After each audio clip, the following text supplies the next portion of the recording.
Father who's always willing to listen, who's always willing to reveal the purpose, the plan that He has for you. He's a Father who loves you.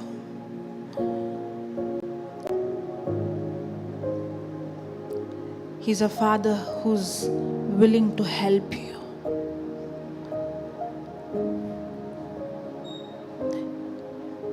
He understands our weakness. He understands our mistakes, our struggle, our battle. He knows you. And the Bible says that God is mindful of you, that He is always thinking of you. He never sleeps.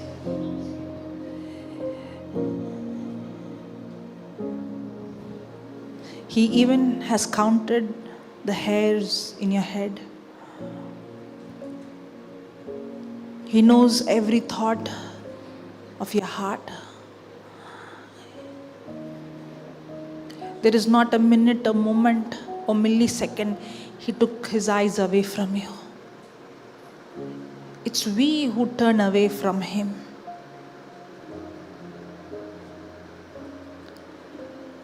But He never turns away from us. He's constantly thinking of you.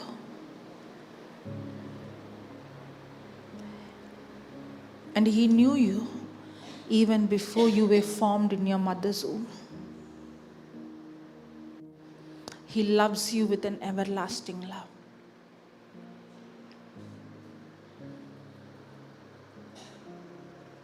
There is no one, even your parents, even your siblings, even your spouse, there is no one who can love you the way He loves you.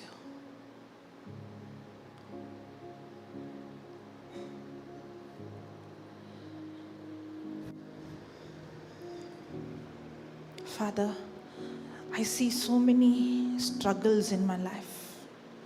I see battles in my life. I see temptations in my life. I see worldly desires in my life. Even though I know it is wrong, even though I know I don't want to live my life this way, I see myself struggling. If only I understand more than me, You are willing to help me in my weakness.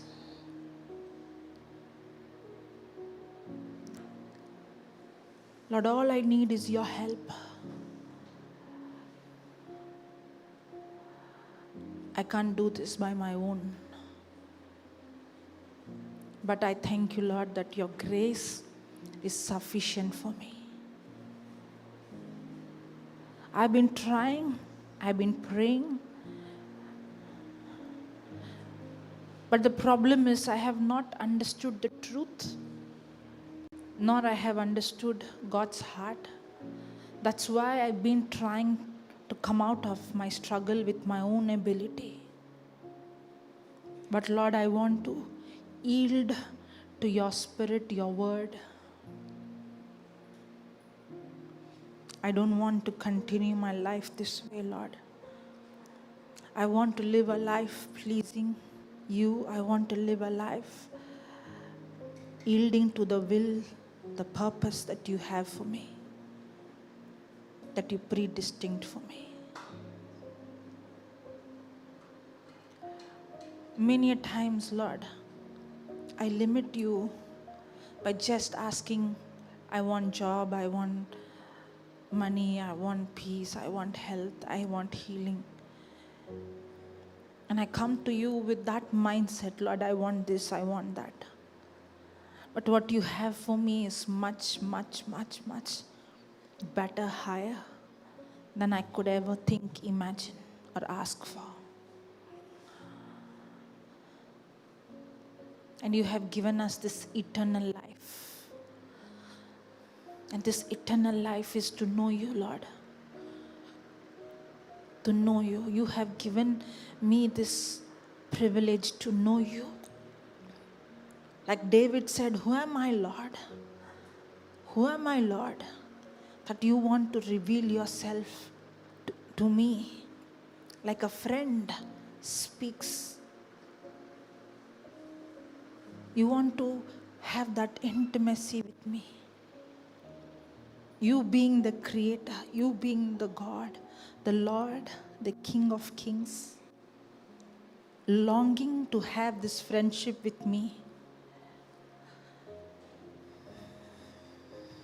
Help me to honor, respect the mercy, the love, the compassion that you have for me.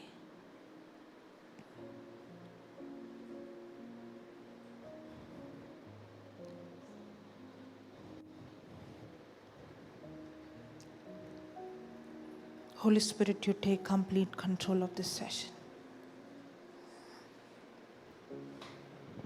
You take complete control of my mind.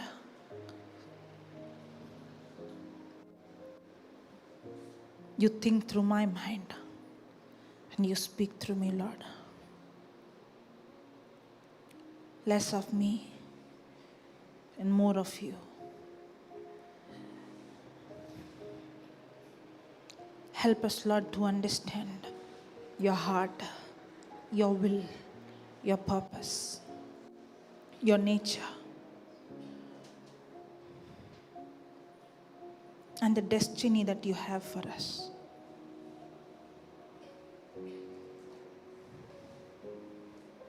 And we thank you, Holy Spirit.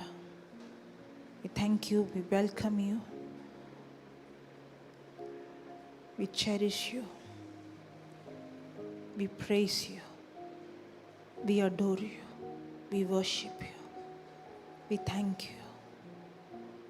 Thank you, Lord. In Jesus' name we pray, Father. Amen. Praise the Lord.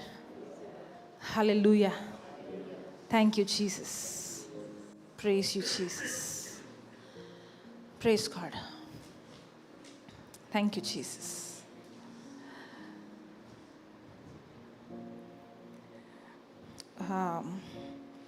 The first day when Brandon started the session, he started with the question, when did grace come? Correct?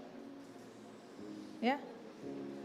And then many answers came before, during the time of Abraham, and all those answers came. And then he said, it's God's nature. That grace is God himself. It's his nature. That is his character. Because grace is his willingness to use his power, his ability, his anointing, everything of him for us, on our behalf. Even before he created the universe. That's what we saw. Even before the foundation. Even before the foundation, he chose us in Christ. And that means even before the foundation, he chose to give everything of his to us. Even though we don't deserve it, we don't earn it. It's a free gift given to us. Praise God. Hallelujah. You know, when I got touched in the beginning, and I gave my life to Christ in the year 2007. At that time, I did not have these teachings.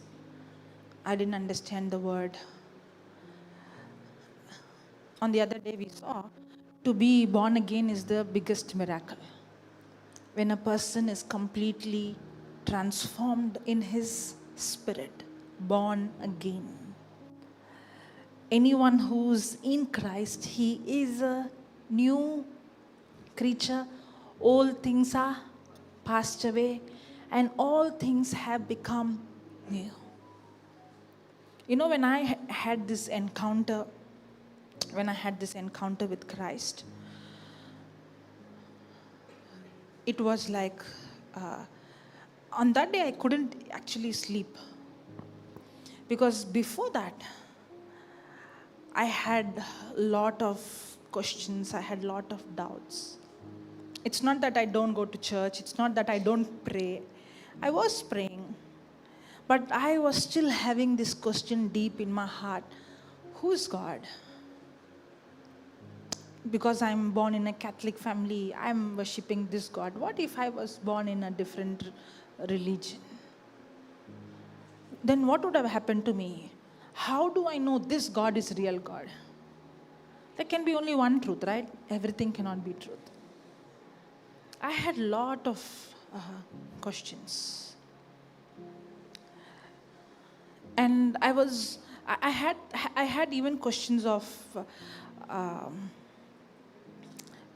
because what we studied in science, man came from monkey, evolution theory.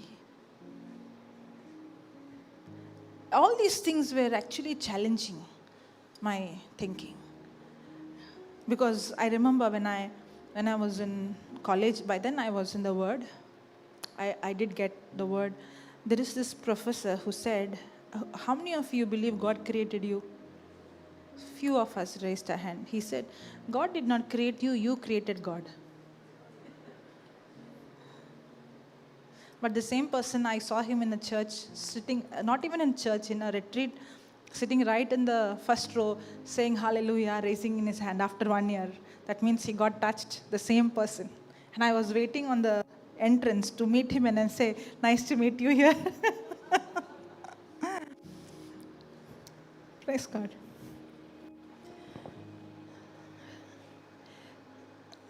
And I used to ask my dad so many questions. Where did I come from? Because my science teacher is saying I came from monkey. I have shared this many times, but I don't mind sharing. One day I asked my dad, my science teacher is saying I came from monkey, and my catechism teacher is saying God created Adam, man. So I asked, I came from monkey or God created Adam? God created me. Maybe it would sound as a silly question, but for me it was a very serious question. Because I am questioning my own identity. Who am I? Why am I in this world? And everyone labeling me zero, good for nothing, slow coach. Oh, that was the first name I think they gave in my school, slow coach. But the day I had an experience, now I cannot explain this in words because it's not knowledge, it's an experience. I cannot describe it. But if you have experienced it, you will know. Yesterday, when I gave the mic to her, she said, I asked her, what happened? Anika, right? Anshika. She said, I can't describe it. Did she say that? And she was in tears. And she said, no, I can't describe. That's exactly what happens when you have, when I had this kind of encounter, an experience. Now when somebody comes and tells me you came from monkey, I say, what you're speaking is some information you received from someone. What I'm speaking is my personal experience. There is a big difference. Very big difference.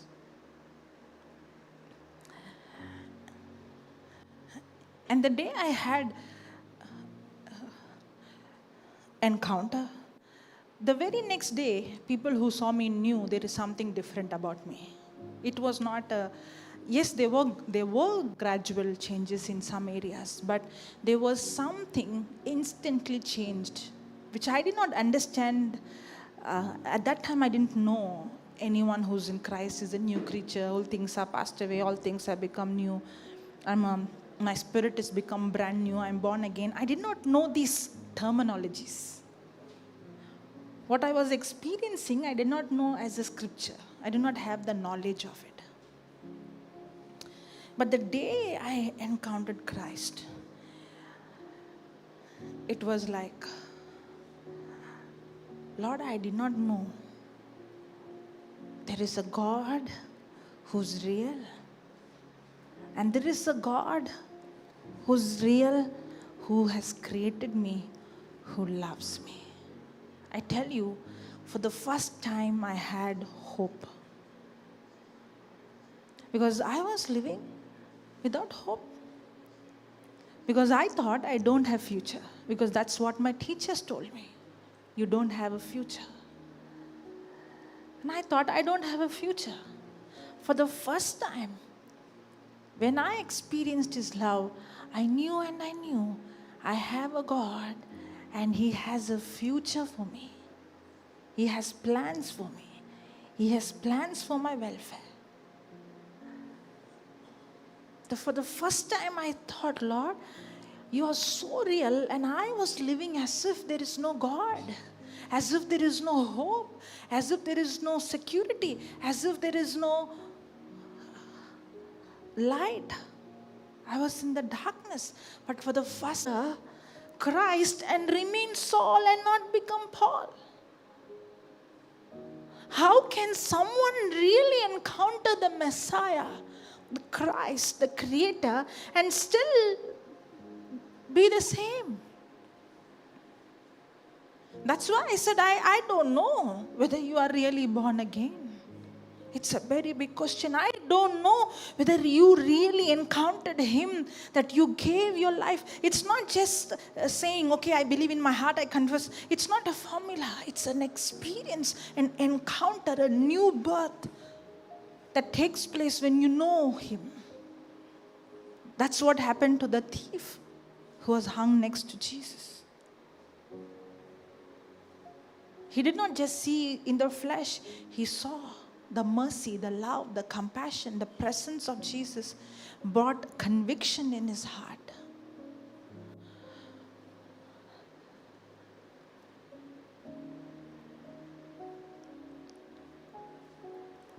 The very next day, when I came out of, after 5 days, it was a retreat, and after I came out,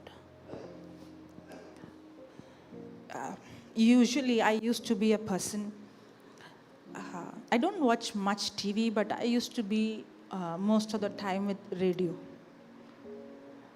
Many reasons. One of the reasons is sitting in the living hall, somebody will come and talk. Radio, I can be inside. And I used to kind of be addicted to radio. The moment I came, I had extreme hunger and thirst to study the Word. I was struggling to read the Bible. I was struggling to, understand the Bible. But I would go into the room, lock up the room, and I would spend hours and hours and hours. And I tell you, I did not understand a single word in the Bible. I would end up crying and crying and crying and crying.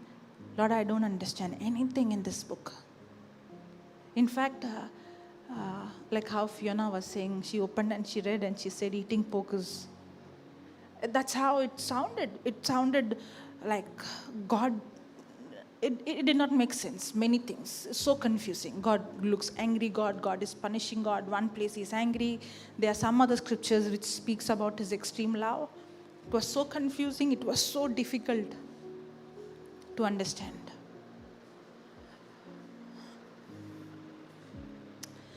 Now, in this journey, I had a problem. My early days prayers would be like this. Lord, speak to me. Lord, speak to me. Speak to me. I want to hear your voice. Speak to me.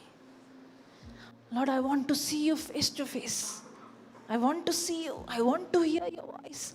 And then when I see some preachers, they say, God spoke to me, God told me. And I used to be so upset.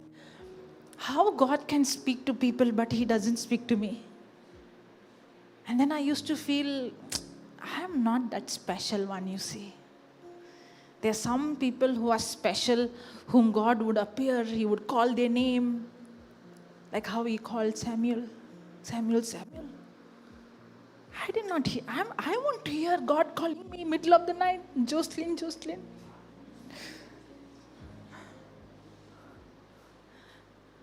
I want to have such kind of experience. I want to hear His voice. I want to see Him. And then I used to have this, how nice it would have been if I was born in the time of Jesus. I would have seen Him, I would have spoken to Him, and I used to have these kind of thoughts. And then I used to get into frustration. Because I want to have a relationship with God. I want to talk with Him. I want to walk with Him. I want to know Him. But then, if I can't hear Him, if I can't see Him, if I can't touch Him, then how will I know someone if without seeing? That was the challenge. Without seeing someone, without talking with someone, without spending time with someone, how will I build that relationship? How will I build that fellowship? How will I have that intimacy? I want to have intimacy, but this God looks like not talking to me. And then so many questions because of my sin, because I'm not pure enough in my heart, I'm not holy enough, I'm not good enough, I did not pray enough, I did not fast enough, I did not do this and I did not do that. And what happened in my house at that time is, in my school time, interesting to hear, in my school time, I used to, as usual, fail. I used to get zeros, fail mark. But I won't cry. If teacher is coming and asking me some question, I will not open my mouth. You keep on asking, I don't care.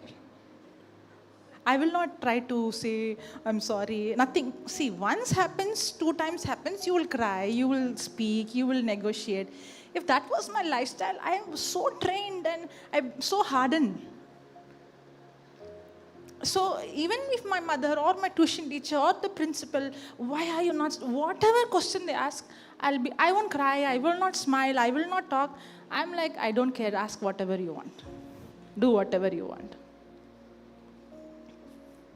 I don't know whether you have seen like those children. If they have been like me, continuously failure, they develop that kind of attitude and they become strong also. It doesn't matter. It's okay. Even if they put me out, stand outside the class, it's okay, no problem. I will stand out and see sky and birds, look at that bird, look at this tree, I'll do my time pass there. But sometimes I see those who get good marks, little mark less, they'll cry, no?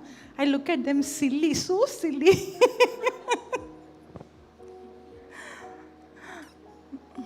Sometimes my sister used to come home and cry that she got less marks. The way I present myself looks like I got all good marks. So they have seen in my house me as a strong person, in the sense they have not seen me emotional. Even if I would get hurt, if I would bleed my knees or I would come and say, Mommy, and my mommy is like, why you're not crying? It's bleeding. Why you're not reacting? Even if they put medicine, it looks like as if I don't have senses. It's not that it doesn't pain, it does pain, but I don't show, that's it. So they have always seen me as a strong person. Not strong. I would cry when nobody is there. It's not strong. All those words inside my heart, I would replay them again and again. She told like that, he told like that. It's only outside. Not strong.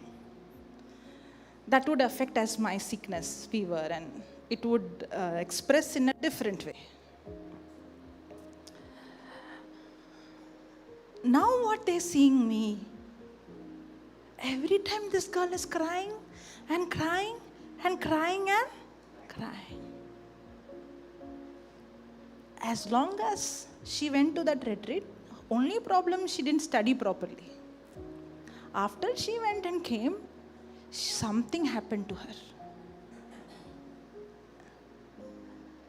She's no longer a strong person. She couldn't even take a small thing.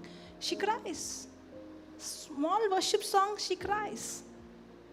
And then, okay, now, see, I'm not here to tell my story, okay? I'm sharing my experience so that I'm helping you through my experience. Praise God. Don't take the story and leave the actual gist of essence of what the Lord is sharing with you. Praise God. Okay. Now, I had this problem that I want to see God, right? I want to hear Him. I want to experience Him. And I was extremely, I did not have the teaching. I did not have the word.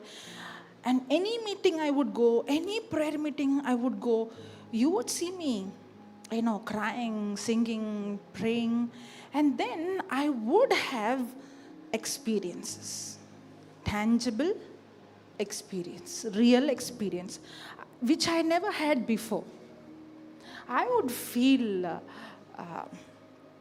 like electricity. I would feel like hot fire coming on me. I would feel like my hand shivering, or like a power surrounded me.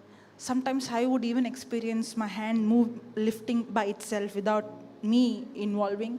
I used to have so many experiences, which were real and genuine experience. But the problem was, I had these physical, tangible experience, but I did not realize God is a spirit.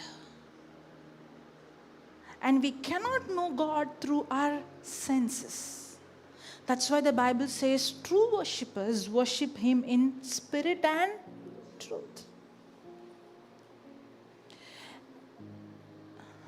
No one can know God through our senses, through our feelings, through our emotions. God is a spirit. There is a spiritual world. There is an unseen world. There is a real world. This God is real. But God did not give me this physical senses to understand spiritual things. I'll make it a little more simple for you to understand. Can I see with my eyes your physical body? Yes, I can see. I can see your eyes. I can see your nose. I can see your features, correct? Can I see with the same eyes microorganism? Can I see bacteria, virus? But are there germs here? Microorganisms here? Correct. Can I see them? But can I see them under a microscope? Yes. They are real, and I cannot see them with my physical eyes, but I can see them through a microscope. In the same way, the spiritual world is real, God is real, but I cannot see Him or hear Him or know Him through this physical senses. Doesn't mean I cannot hear His voice, or I cannot know Him, or I cannot talk to Him, or I cannot have relationship with Him. Maybe sometimes God does reveal things. Some people do hear audible voice, or some people do physically see things manifest, which happened to me. I did experience some tangible experience. I experienced like fire. I experienced like, even now I do have many tangible supernatural experience. But those experiences which I had did not help me to develop a relationship. Those experiences we have, when I have those feelings, I'm so happy, so nice. But when problem comes, I struggle. I waver. Like the Israelites. When they saw the Red Sea parting, what happened? They began to rejoice, they were happy, they clapped, they sang. But what happened when there was no food, no water? So did that physical, tangible experience build their faith? No. That's what happening for me. Whenever I had physical, tangible experience, it made me, I was excited, I was rejoicing, I was joyful, but I did not have word in my heart. I did not have truth in my heart. When problem would come, I would begin to waver. And those who know me on those days, I don't know if anybody is here who had seen me in, so within few months I met Papa Johnson. I got the CD. I activated the gift of tongues. Those who have seen me on those days, you would see me most of the time on the floor, shaking, falling.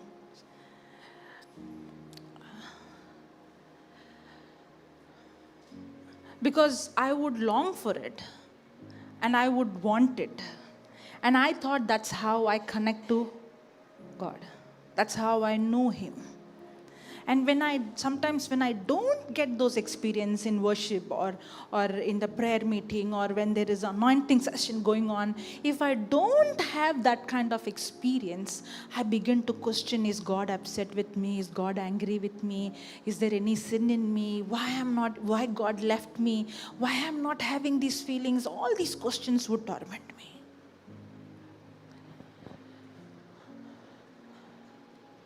But praise God, as I got into the Word, I began to understand, just like how there is a physical world, there is a spiritual world. For me to know and understand things in the physical world, I need my physical senses. Correct? In the same way, the problem comes is when I try to use my physical eyes, just like if you try to use your physical eyes to see a microorganism, you'll get frustrated. Because your physical eye is not designed to see those organisms. Correct? But there are devices which will help you to see. In the same way, I'm trying to hear the voice of God. I'm trying to see Him. I'm trying to know Him through my senses. But God has given me faith sense, another sense to know Him, to hear, to understand Him, to hear the voice, to see Him. Praise God. Hallelujah. You and I cannot build an intimate relationship without the Word of God. Faith doesn't come by miracles. Faith comes by hearing and hearing by the Word of God.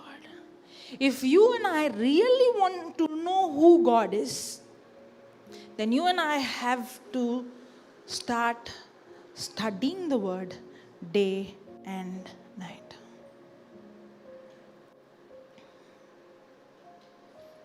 And then I realized that I can also hear. It's not that God is not talking to me. Put that spirit, soul, body image. It's not God is not talking to me. Many times we think God speaks to a matured Christian. Correct? Somebody who says, I hear God's voice, means they are matured. Somebody who comes and does healing, signs, wonders, means they are matured. Not necessary. Just because I come and preach word of God here, it doesn't qualify me to be a matured person. Just because I lay hand on somebody and I cast out demons. Because the Bible doesn't say when a mature Christian lay hand on the sick will be healed. The scripture says, when the believer lay hand on the sick shall be healed or recovered. The Bible doesn't say you have to be mature Christian to cast out demons. No. These signs will follow those who believe. Anybody who believes can cast out demons. Those gifts doesn't qualify anybody to be mature.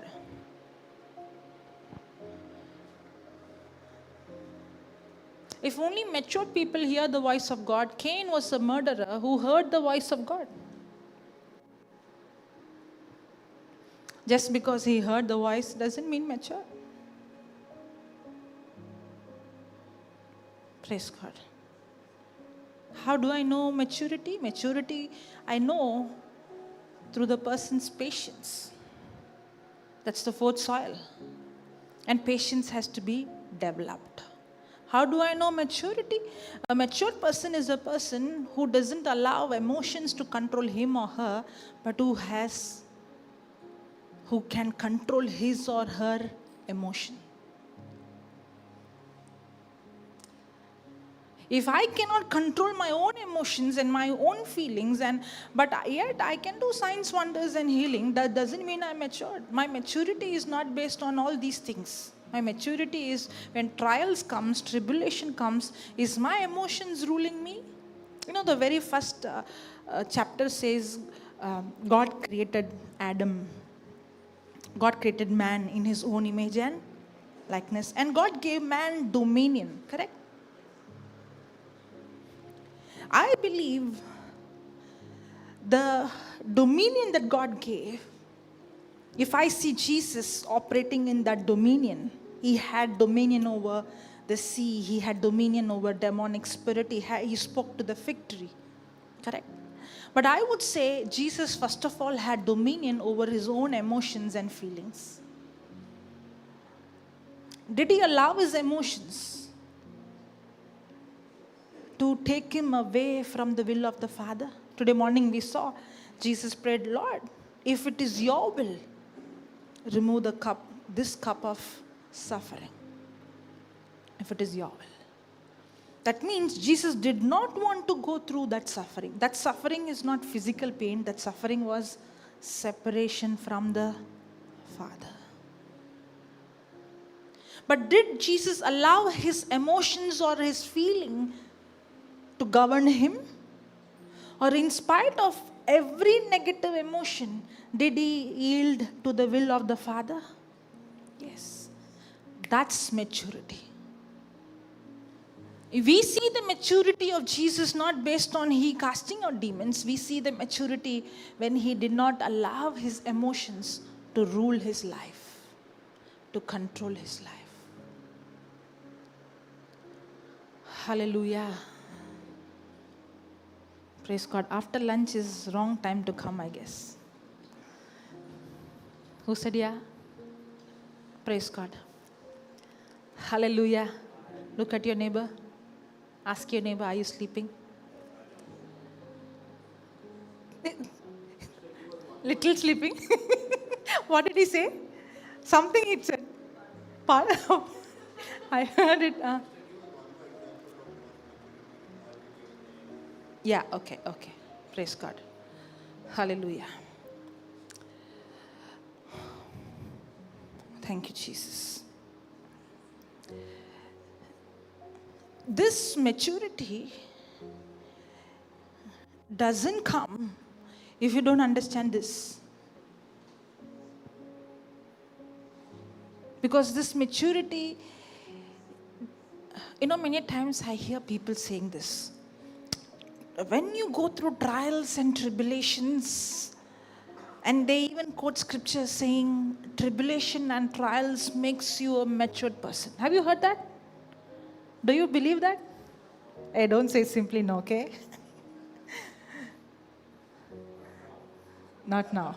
Praise God. If trials and tribulations would be a matured person, people who ended up in psychiatric ward would have been the most matured people. When problems and tribulation came, they ended up in mental disorder. That did not make them better, that made them bitter. Trials and tribulation makes a person angry, bitter with everyone and everything.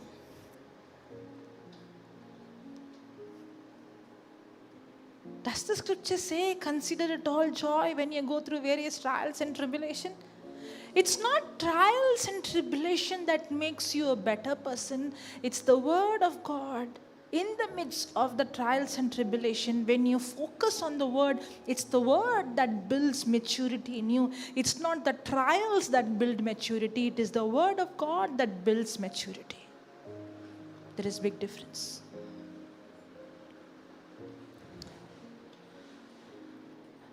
Praise God. You know what was happening to me? I was born again.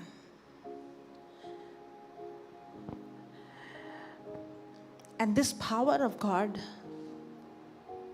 is in me. In fact, the Bible says God's spirit and my spirit has become, which scripture is that? Corinthians. 1 Corinthians 6:17.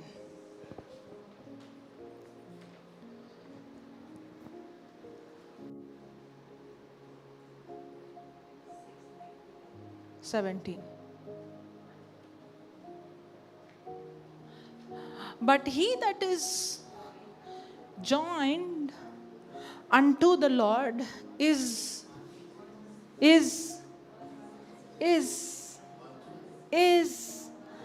So my spirit and God's spirit is two spirit? Or my spirit and God's spirit is one spirit? Two spirits or one spirit? Many people might think after I'm born again, earlier I had one spirit, now I have two spirit. You had, right? Praise God. Earlier I was roaming with one spirit, now I have two spirits in me. God's spirit and my spirit. Praise God. No. God's spirit and my spirit has joined, and we are no longer two, we are one. Now, if you understand this, you will also understand hearing the voice of God. Put the image. Spirit, soul, body. Now, God's spirit and my spirit has become one. We are one. Wow. That's why we are the temple where the Father and the Son and the Holy Spirit has made the home. That's why he say, you can't build a temple for me, a church for me. But I reside inside of you forever. I have promised you, I will never leave you. I will never forsake you. He is not going and coming, going and coming. He is there forever. Amen. Hallelujah.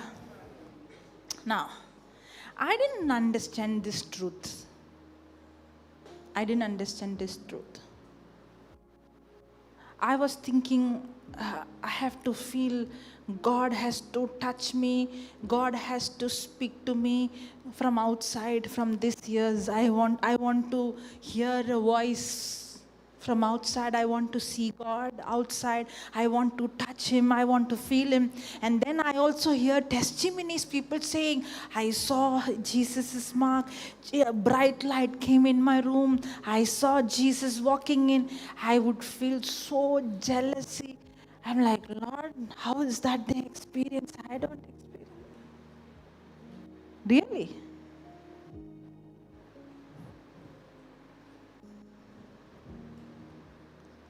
Hallelujah. But God is so good, you know. So good. He in fact said, when Thomas said, if I not touch and feel, I will not believe. He said, the one who has not seen. Blessed are the ones who believe without seeing. Actually, I'm blessed when I begin to believe Him, not based on any physical, tangible evidence, but when my faith is based on the written word of God alone.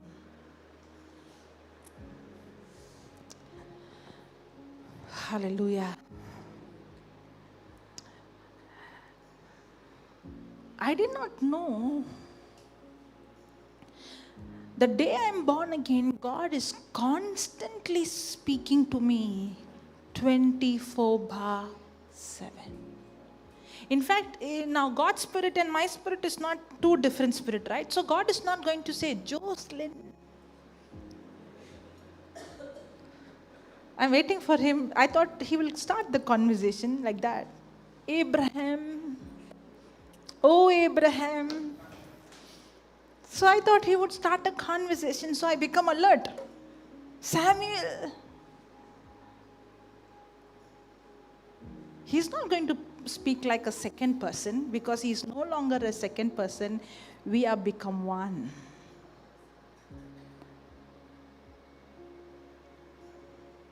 He doesn't speak like he's speaking to somebody else. In fact, now I have the mind of Christ.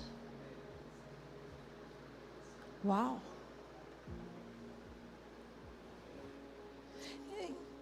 I did have some physical, tangible experience. I do have physical, tangible experience. Till today, even today, every day, I do have some or the other. Some things I share, some things I don't share, but I do have physical, tangible experience. But that experience did not help me to build my relationship. But when I begin to study the word, how many of you have seen your face? Raise your hand. How many of you have seen your face, right? How many of you have seen?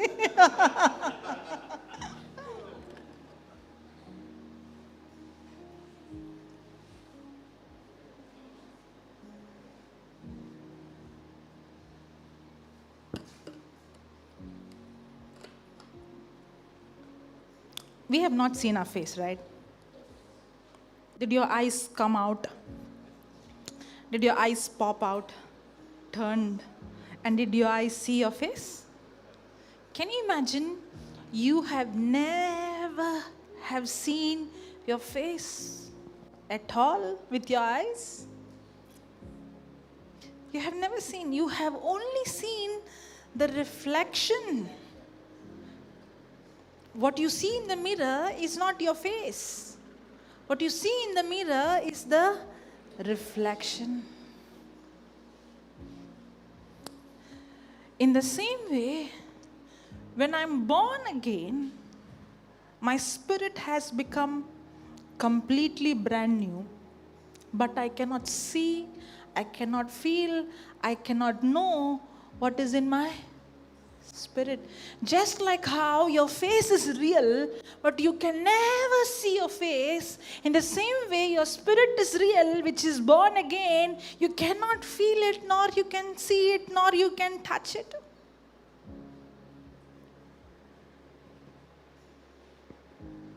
Give me a Bible. Arey, you all come for growth retreat without a Bible? Thank you. Heavy it is.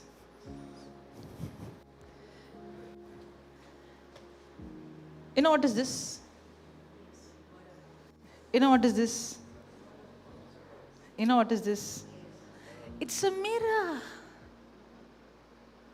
It's a mirror. Just like how you have never seen your face, but you know how you look.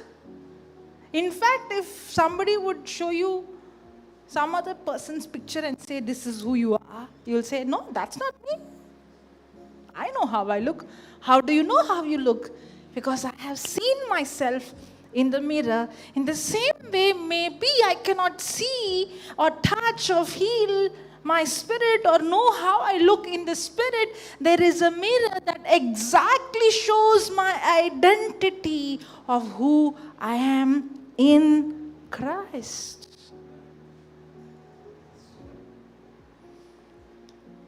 Hallelujah. Thank you, Jesus. You know, many times we think, we look into the mirror, not this mirror, the physical mirror. And we think, I am a new creation. Old things passed away. All things have become new. I look like Christ. That what you see in the natural mirror is not you. That's not you. I remember Brother Jude was giving the example of Mr. X. Remember? Mr. X is coming? No. Mr. X is gone. Mr. X's body is coming. What you see on the physical natural mirror is not you, it's your body. Don't look at that and judge. If you want to know your identity, go into this mirror. This mirror tells you who you are. That's why true worshippers worship Him in spirit and truth. I was frustrated when I was trying to know God outside. When I did not realize He is living on the inside of me, and the only way I can connect to Him, know Him who is in me, is through this mirror.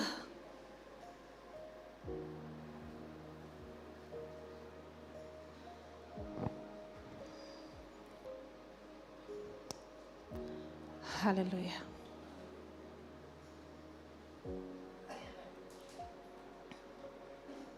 You know, the devil is a liar. Very, very subtle deceiver. When I tell a lies, he would come, you are a liar, you are a liar, you are a liar. If I make a mistake, he would come and accuse me. Today morning we saw, he accuses us day and night. But my action doesn't decide my identity. My action my behavior does not decide my identity. My identity is not based on my action. Okay, put that 2 Corinthians chapter 9.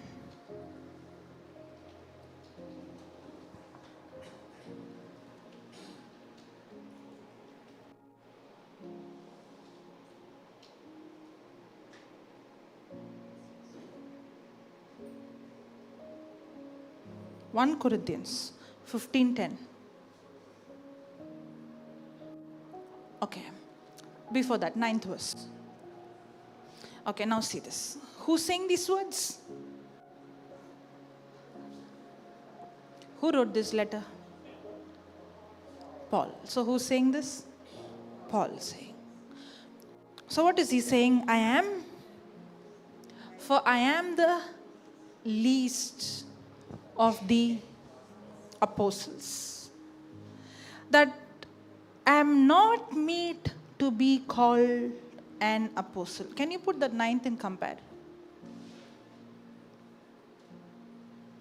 For I am the least worthy of the apostles, and not fit to be called an apostle, because I at one time fiercely oppressed and violently persecuted the church of God. What is he saying? He did not just like that persecute. In fact, when they hear him, when God spoke to Ananias to go and lay hand, he said, oh, him?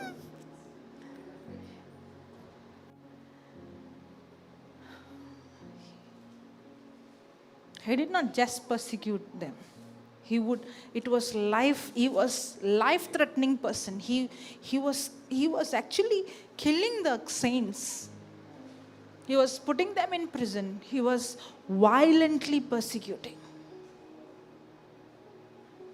And he's saying, if I would see my biodata, if I would see my history, if I would see my action, if I would see my behavior, if I would see what I did,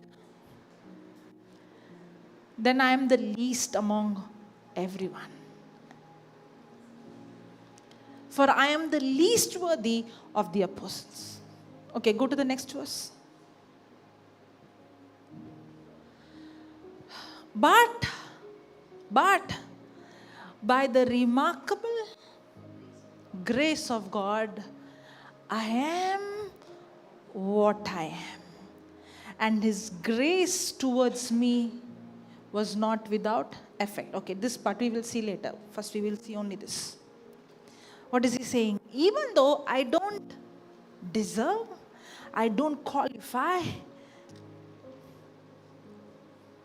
because I was murdering, I was persecuting, I was violent, I actually kind of tried to destroy the church of God, I disqualify. I'm the least worthy of everyone, but today I am what I am is not based on what I did. You know, if we only read as a story, we will miss it. But when a person has, now for example, a person is driving a car.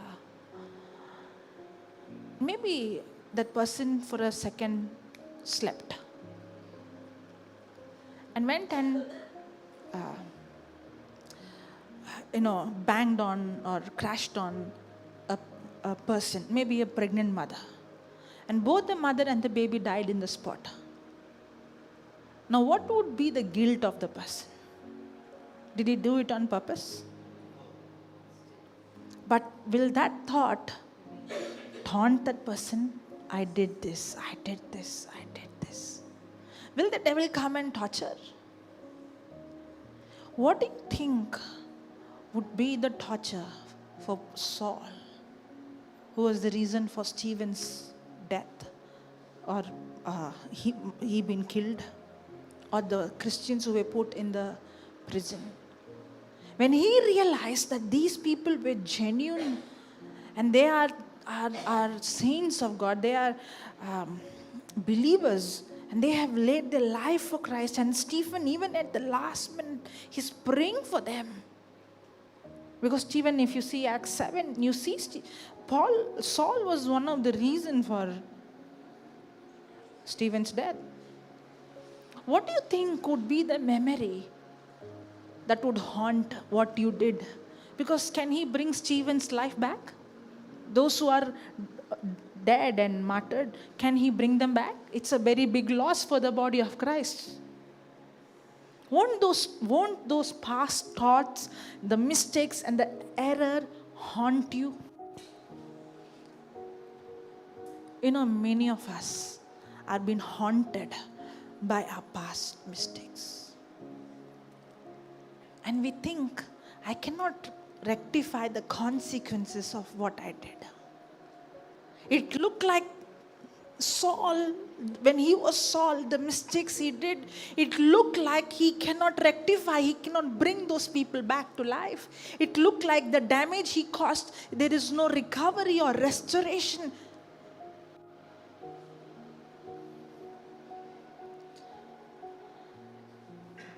And maybe it's not the same thing with you and me, but there might be different areas in our life where the enemy is taunting you of the past mistakes, the past error, the past decisions that you made. Yes? And many a times, the devil takes this as an advantage, and he would condemn you that your identity is based on your action. The devil would have come to Saul and said, you are a murderer. You know what's your identity? Your identity is a murderer. You know what's your identity? You are a persecutor. You are an adulterer. You are this. I'm not talking about Saul, in general.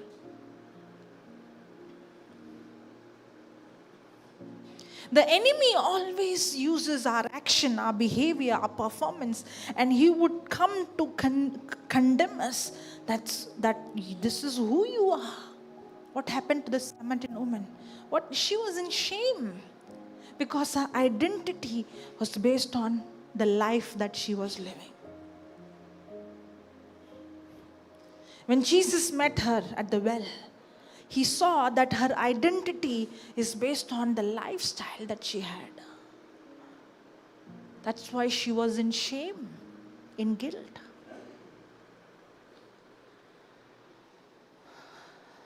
But we have good news. When the devil comes with my past, I know my identity. I am what I am is not based on what I do, but I am what I am by the remarkable grace of God. I am what I am. I am born again. I am a new creation. I am washed by the blood of Jesus. I am adopted as his son. I am adopted as his daughter. I am now a new creation. I am brand new. I am washed pure. I am just like Jesus. That is my identity. That's my identity. Yes. Amen. Hallelujah.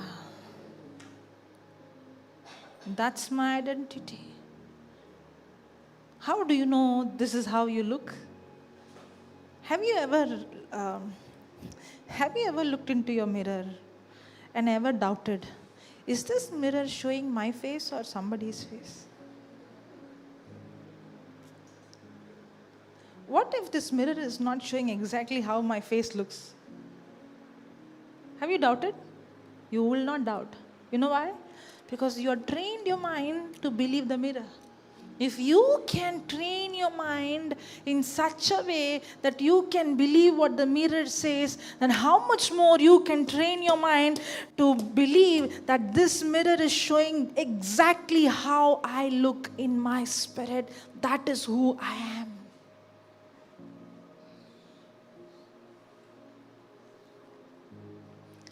That is who I am.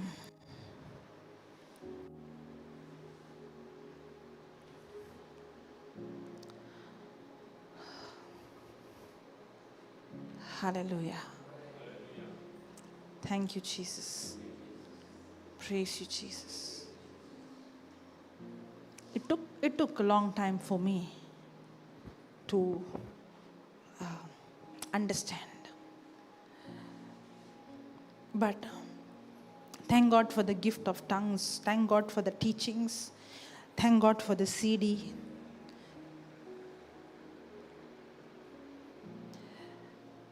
And I began to hear the word day and night, day and night, day and night. Put that image, spirit, soul, body.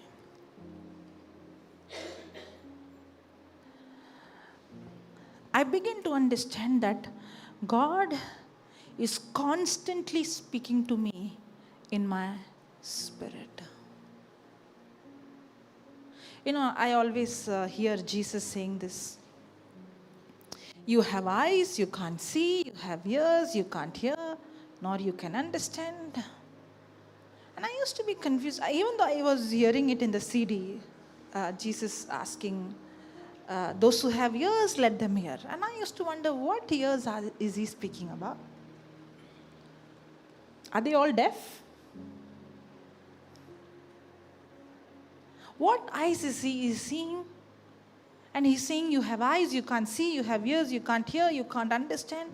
Not once, not just in one scripture. I see it in Mark, I see it in other scriptures also, in Matthew, in Luke. I see Jesus repeating this.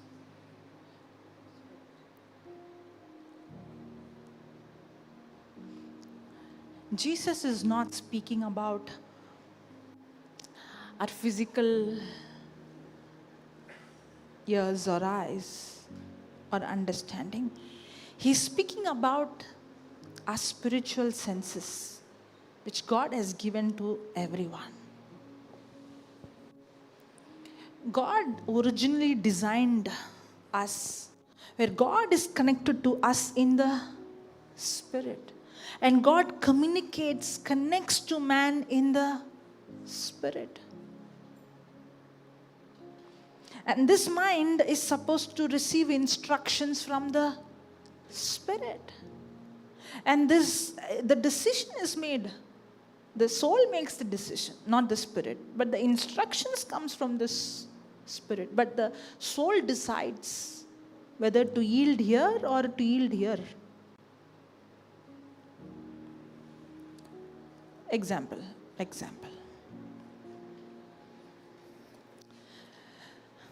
This body is saying, my leg is hurting. This body is saying, I'm becoming old. This body is saying, as you become old, you have calcium problem, you have this problem, you have that problem. That's what this body is saying. But how do I know what is in my spirit? This mirror tells me. What is this mirror saying? I'm already healed by the wounds of Jesus. Jesus took my curse and He's redeemed me from every curse. And now the scripture says, I'm blessed with every spiritual blessings in Christ Jesus.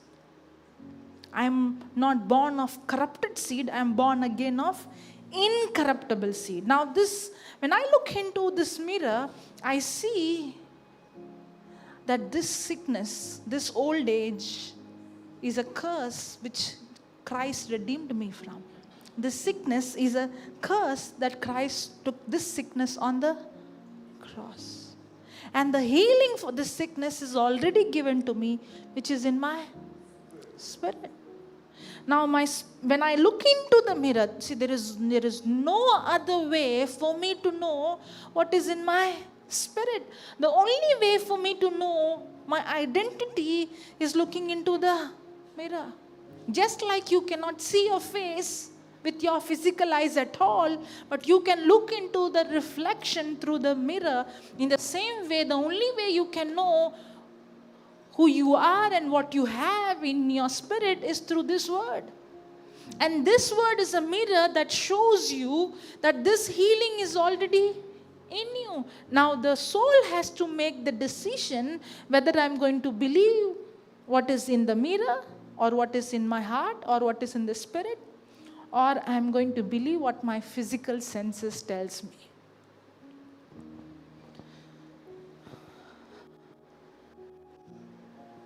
Hallelujah. I think I have to again follow Brother Jude's technique. Shall we all stand for a minute? And shake a bit? Or you need a music? Hallelujah. Thank you, Jesus. Praise you, Jesus. This is like my spirit is willing. But praise God, you don't need to allow your flesh to control. You can draw the power from your spirit. Thank you, Jesus. Okay, be seated. Thank you, Jesus.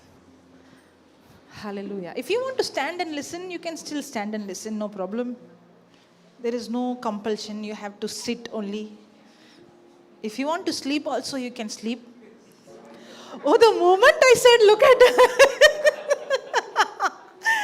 the moment I said you can sleep, she's like, oh, thank you very much. I'm good.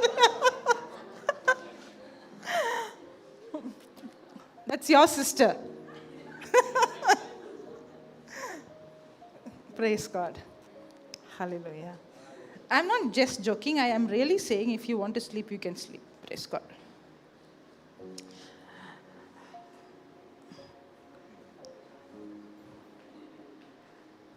Praise God. Because in the beginning days, I also used to, when I used to study, I used to feel sleepy. And I would sleep. It's okay. My father is happy. When my mother looks at me sleeping, will she give me two and say, get up? Or she'll say, okay, let us sleep. Yeah? She'll be happy that if I sleep. In the same way, my Father in heaven is happy.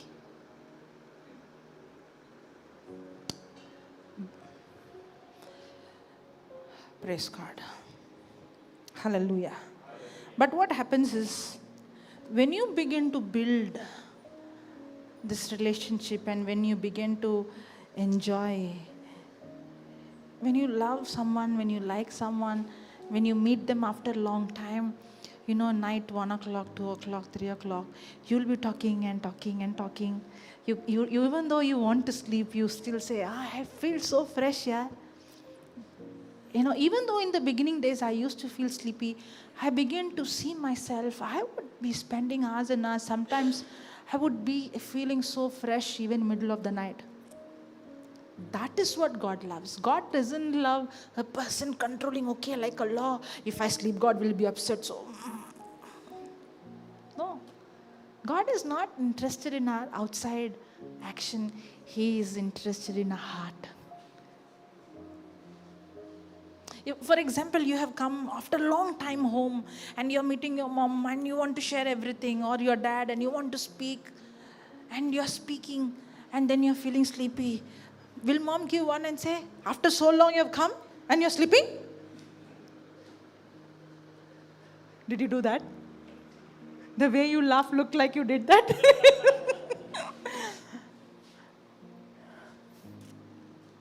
Or you will look at your son or daughter after long, who really has the heart to talk to you, and you enjoy seeing the sleep, and you even put a blanket on the top.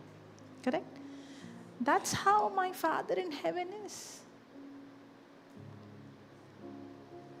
It's not about sleep or not sleep. Whether if you maybe you controlled your sleep till I heard that preacher said in middle of the night 3 o'clock he gets up and studies. No, I also want to. That preacher went to sleep at 8 p.m. and got up at 3 a.m. or 4 a.m. You went to sleep at 12 a.m.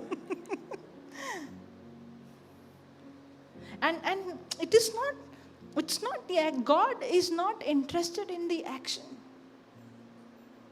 But when there is love, that love will always have an evidence. That love will always produce an action. Correct? Like I told you, when you love someone, you would spend more time not forcing yourself, not by like a duty, but you will do it because you enjoy that company. Hallelujah. Thank you, Jesus. And I believe because I personally experience, when I sleep, I see so many things happening, the Lord doing. Every day night, before me coming into the Word of God, I know many people experience this. I used to get disturbed in my sleep. I used to get like somebody choking, or maybe science names it. There are so many names. It is also called as a physical, but I believe it's not just physical problem. I would feel like somebody choking. I cannot move my body or move myself. I used to get this kind of attack. And when that attack would come and I try to move or scream or ask for help, the pressure on me would be more. So I had to stay for some time. And after some time, I would recover. But this attack would come in my sleep, middle of the night. Sometimes I even feel a little scary to go to sleep, or, I used to feel like somebody should be there, or some kind of fear I used to have. This is before I got touched, before I was born again, before I came into the Lord. But I see in the Bible, God speaks to people when they sleep. I see Jacob seeing a ladder, and he's seeing angels coming, and he has a heavenly visitation in his sleep. I see Joseph, God speaking to him, giving him dream. I see so many examples, even in the New Testament. Jesus' earthly father, Joseph, he gets, God speaks to him through a dream, and I see so many things that God speaks or God imparts or God instructs a person when he sleeps. And I see the other side also when a person sleeps, uh, getting attacks. I have met many people who would come and say that they are tormented in sleep, like how and even more severe, physical, that when they get up, they would see, scratches or blood clot. Or you could literally say that they've gone through some kind of attack in the sleep.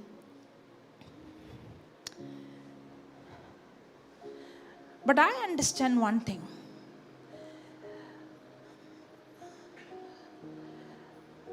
What you do in the morning, there are 3 gateways to your heart: what you see, what you hear, what you speak.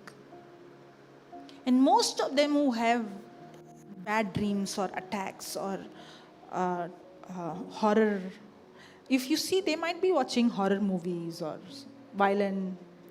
That's why they have that kind of attack.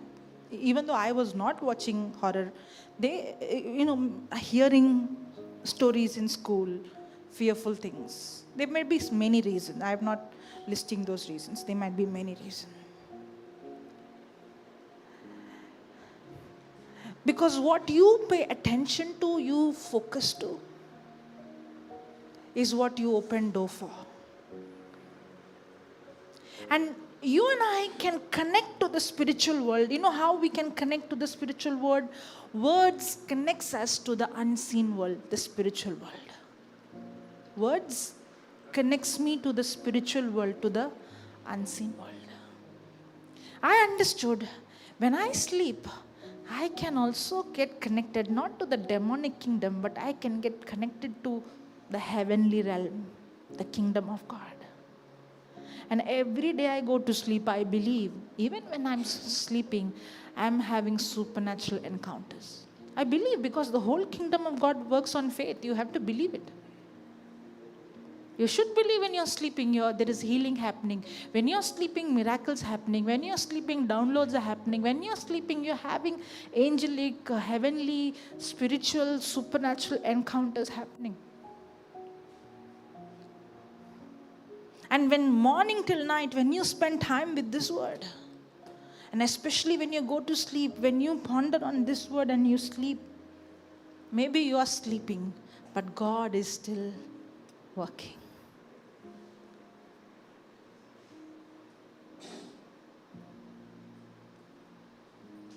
Praise God. When Adam was sleeping, what happened? When you're sleeping, God is still working for you. But Bible says it is impossible to please God without faith. It is you who's going to either give access to God or to the demonic spirits. That's why in the last days I'll pour my spirit on all flesh. My young and the old shall see visions and dream dreams. I'm not speaking something which is not in the written word. The scripture says God wants to connect to you in your dreams. And in case if anybody here going through bad dreams, and anybody here going through sleeplessness, anybody who's going through torment, disturbance in your sleep, I want you to close your eyes. And anybody who's watching on the YouTube live, I want you to close your eyes. This is the time of your freedom. This is the time of your freedom.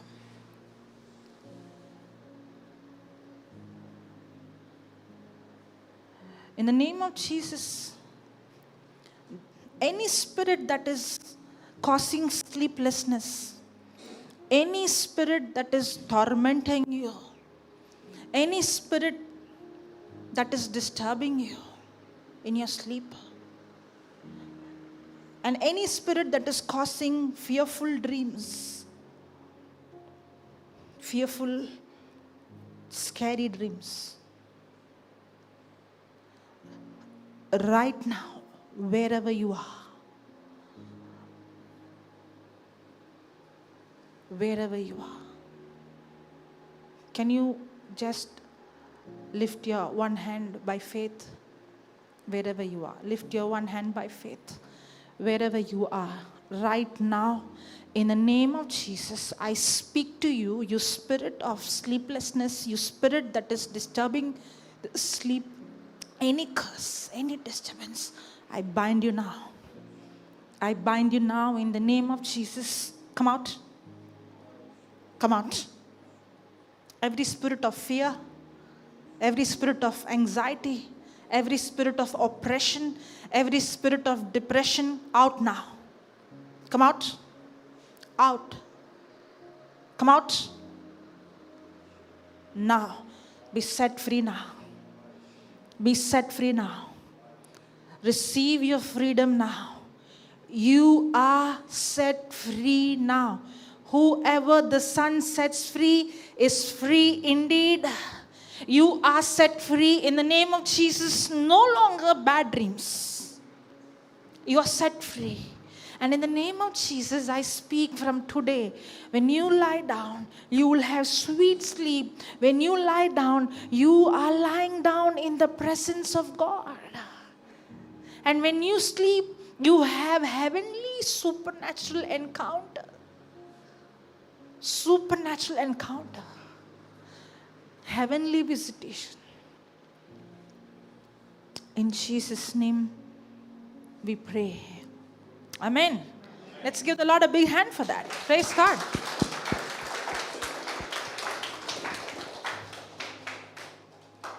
Praise God. You know why when I go to sleep, I expect supernatural experience? You know why? You know, when I go to sleep, I expect, when I have any problem, anything I'm doing, I'm not getting an answer or I am not getting a solution. I'm working. I would come to a point I would close everything. Even in my college time, I would pray in tongues and I go to sleep. And when I get up, in my sleep, God has given me the solution. When I get up with the solution. Many a times. Sometimes I would forget the main password. And I'm in a fix where I couldn't even recover. I would sleep and get up. When I get up, I know the password. It doesn't mean it will work the same way for you, because each one is different. It's your relationship with God. Because I believe, now when I say this, you might laugh. Praise God. Sometimes when I have to go and preach, and I'm really little tensed, nothing is clicking in my mind. I don't know exactly which topic or what to preach. I don't want to just go there and speak anything and everything. No, I don't want to do that. I can do that. I can come and speak what I wanted to speak. I can come and speak some stories. I can come and even speak the scriptures, but not yielding to the Spirit of God. I can come and speak here to show how much I know. Possible. But I don't want that. I don't want to come and speak what I know. I don't want to come and speak to show the knowledge I have. I want to come and stand here and allow the Lord speak to you what He wants to speak to you. And sometimes I would go into this battle and I don't know what to do. I don't know if anybody noticed. I don't know, Fiona, you noticed. I would go and sleep at least 5-10 minutes. I would sleep and I would get up and come. You noticed? Yeah, you have seen, right? Praise God. She has noticed. I would go and sleep. And some people will think I've gone to go and revise my note. No. When I'm sleeping, I believe He is doing the work. 5 minutes or 10 minutes. And when I get up, I would be so fresh.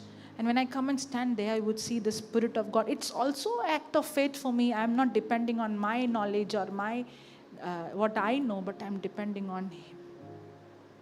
Now, I'm not giving a formula. Don't follow this. Don't follow. It's like I heard somewhere, someone heard there is a person. He put his head inside the wooden box before he would preach, because God told him to do that, and he would pray in tongues and come. And now everybody think, okay, there is something in the wooden box, put my head inside there. It's not that. It's if you think, okay, oh, that's why I got the secret. And now, before I go to preach, I'll 10 minutes sleep and go and preach. It won't work like that. It doesn't work like that. It's not the sleep, it's the relationship.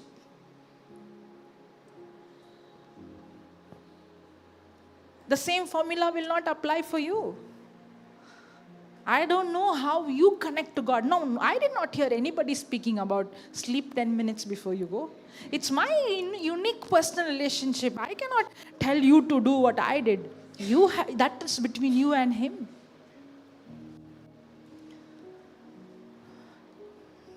Hallelujah. Thank you, Jesus. Okay, I don't know where I went and I don't know where I came. You know why all this sleep came? Because you're always sleeping. But, I could have got angry and I could have got upset. I'm preaching so hard, you're sleeping. But didn't God turn that around also good? And we got freedom? Praise God. Hallelujah. That's why if I would have come with my formula, this is what I'm going to preach, I would have not learned to yield to His voice.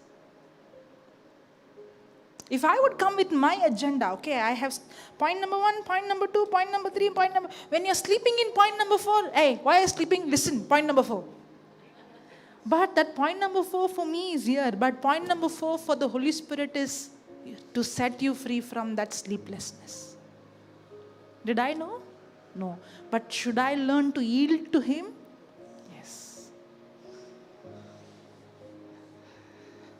The problem is we are so much trained by the world of schedule, timetable, timing, topics. So we come prepared with... I'm not saying don't come prepared, but don't depend on that. Praise God. Hallelujah. Okay, now let's come back. Shall we? Yes. Okay. What is the time? Shall I continue? Yes. Okay. Okay. Now, Spirit. This is where God constantly speaks. And that's how God created man. God created man, that God is the one who shows him, reveals to him, talks to him, directs him. Man's future, man's life, everything is here. And it has to flow this way into other people's life. It flows from that's why rivers of living water flows from my belly. This life of God flows from within. Wherever you go, there is an overflow of the life of God, the healing, the presence of God. That's why even when Peter was walking, the shadow healed. That's how God designed us. But there is a problem happened. The problem is not in God's design. The problem came when man committed sin. When man committed sin, he was designed that... Okay, let me put it in a simple way. You know how man was designed? Man is designed to operate in a very superior level than what we are operating right now. Man could see things with his physical eyes. This is the body, right? He could see things with his physical eyes. But because he's connected to God in the Spirit, he knows things beyond what he could see with his physical eyes. That's why 2 Corinthians 4:18 says, we look at things which are not seen. For we look at things which are... That means we have a capacity to know and understand and see and hear things beyond our physical, natural capacity. That's why the Bible says a natural man cannot understand spiritual things. We are limiting ourselves only into the physical realm. But that's not how God created us. God created us where the Creator Himself is leading us. That's why the new covenant life is to be led by the Holy Spirit, not being controlled by our senses.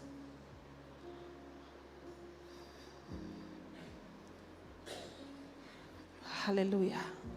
But when man committed sin, when there was separation from God, instead of man receiving instruction from the Spirit and the body yielding to the Spirit, man began to receive information from the outside through his senses.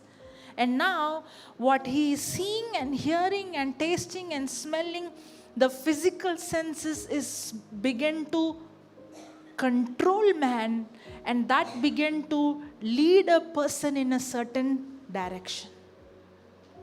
If you see, the decision that we make is based on our emotions. Correct? How I feel, based on the situation, based on the circumstance, we make decisions. But we are not supposed to make decisions based on our senses. Our future, our life is hid in God, in Christ. It is the Holy Spirit who reveals us. It is the Word which is lamp unto our feet that directs our path. It's God's Word and God's Spirit that directs our path.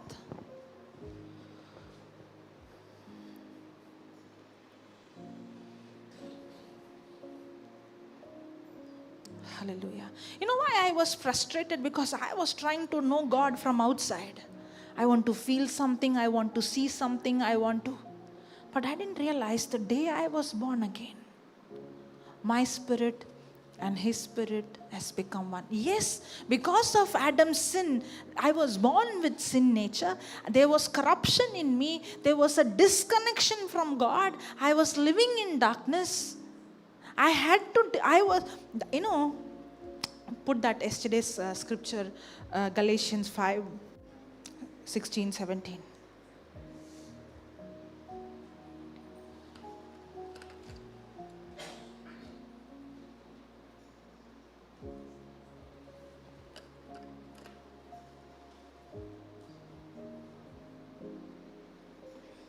But I say, walk habitually in the Holy Spirit, seek Him and be responsive to His guidance, and then you will certainly not carry out the desires of the sinful nature. Now, KJV says the lust of the flesh. So, this I say then, walk in the Spirit and you shall not fulfill the lust of the flesh. For the flesh lusteth against the Spirit, and the Spirit against the flesh, and these are contrary the one to the other, so that you cannot do the things that you would. Now the flesh is contradicting to the Spirit. Now put the image, spirit, soul, body. Yesterday I told you what is flesh. Flesh is a way of thinking. Flesh is when my thinking controlled by my senses. Now that is a result of curse. God did not create you to be controlled by your senses. God created you to be led by His Spirit. God created you to hear His voice. God created you to be led by Him. God created you that you constantly hear Him in every minute, every second, every step of your life. He designed you to be in union with Him every time, constantly. That's how you and I were designed. I won't say just walk. When I used to see the Old Testament scriptures, when I started reading Bible, the first character that really attracted me was Enoch. Because before that, I did not see anybody like Enoch. It says, Enoch walked with God. And I used to say, Lord, I also want to walk with you. When God says he is a man of my own heart, God speaks to Moses like he speaks to a friend. When I used to read them, it would burn in me, and I used to say, Lord, I want to speak to you like that, face to face. I want to walk with you. I want to know you, Lord. I want that. But then, when I began to understand the new covenant, actually I'm in a better position. I no need to walk with him because now he is in me 24/7. Wow. Enoch only walked with the Lord, but I am walking, he in me, through me, around me, for me. Praise God. Now, when God created man, God created man to be led by the Spirit. Our soul is designed to receive instruction, hear the voice, understand him, know him. But what happened when sin came, man began to allow his senses to control him, his emotions to control him, what he see and what he feel and what he go through control him, and that's called as flesh. Flesh is what? Flesh is when my mind, when my thinking is controlled by my senses. And to my surprise, even in Old Covenant, like Abraham, he was not led by flesh. In fact, he heard the voice of God. I used to always think, Lord, you promised Abraham, through Isaac will be your descendant. And then you only telling, give your only son Isaac as sacrifice. I would have surely said, if God promised me that, this is not God, get me behind Satan. But I see Abraham is not confused like me. Is this God speaking or devil speaking or I am speaking? He is so sure that he know that it is God who spoke to me. And I see he was so sensitive that he could recognize the voice of God. Even in that old covenant, when he was not born again, he trained his soul in such a way that he could recognize the voice of God very accurately. Does it mean God speaks to him accurately and not speak to me accurately? No. He speaks to me the same way he spoke to Abraham. But what is the difference? I'll tell you what is the difference.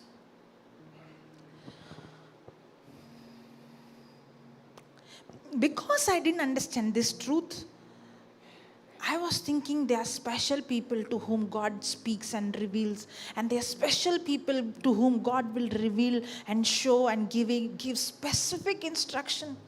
For example, Noah, he gave specific instruction. This wood you have to use, this is the measurement, this is the height, this is the size. God is not giving vague instruction. God is giving. And these people who were not even born again, they were so sensitive that they could actually get or discern his voice so accurately. If they can, good news is you and I can. Amen. Hallelujah. Now, the reason why I used to ask God, why you are not talking to me? What is the reason you are not talking to me? Why you are talking to all these special people? Talk to me also, please. And then I would come up, if I tell you might laugh, I would come up with scriptures like how that lady said, okay, at least the dog will not get the crumb. Maybe I'm not good enough, but give me that little taste. No? All these things I would try to manipulate him. Not understanding his character and nature.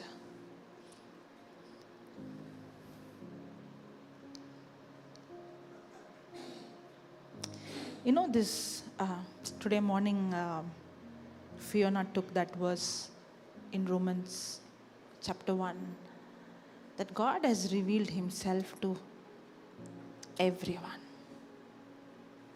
Not only for Christians, not only for Catholics. He speaks to everyone. Even those who say, no, there is no God, I don't believe in God. Even God has revealed himself to them also. Can you go there?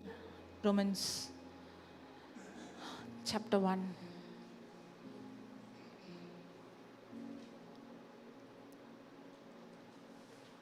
Okay.